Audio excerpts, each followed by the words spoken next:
Friends, മോനാണെങ്കിൽ സ്കൂളിൽ fancy ഡ്രസ്സിൻ്റെ competition. അപ്പോൾ ഞാനും ഹസ്ബൻഡ് വിചാരിച്ചെങ്കിൽ നമുക്ക് എന്തെങ്കിലും ഉണ്ടായിക്കൊണ്ടുകൂടാ.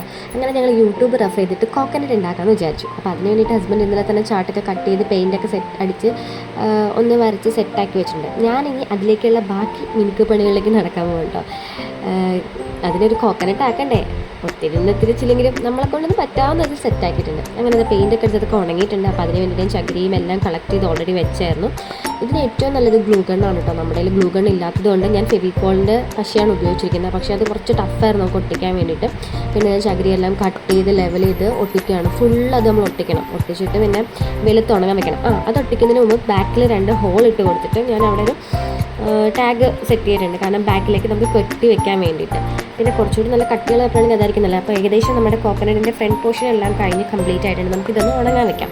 ഇനി നമുക്ക് ഹെഡ് പോർഷൻ സെറ്റ് ചെയ്യാൻ വേണ്ടിയിട്ട് ആ ചാർട്ട് പേപ്പർ തന്നെ ഒരു പീസ് കട്ട് ചെയ്ത് മാറ്റി വെച്ചിട്ടുണ്ടായിരുന്നു. അപ്പോൾ നമ്മൾ അത് എന്ത് ചെയ്ത് ഒരു തൊപ്പി പോലെ പരുവത്തിലാക്കിയിട്ട് അതിൽ നമ്മൾ ഒട്ടിക്കണം. ഏറ്റവും ടഫ് എന്താണെന്ന് അറിയാമോ, ഇതിലൊന്ന് ഒട്ടിക്കാനായിരുന്നു. എൻ്റെ അമ്മോ എന്ത് ചെയ്തിട്ട് ഒട്ടിയിട്ടിരിക്കണല്ല.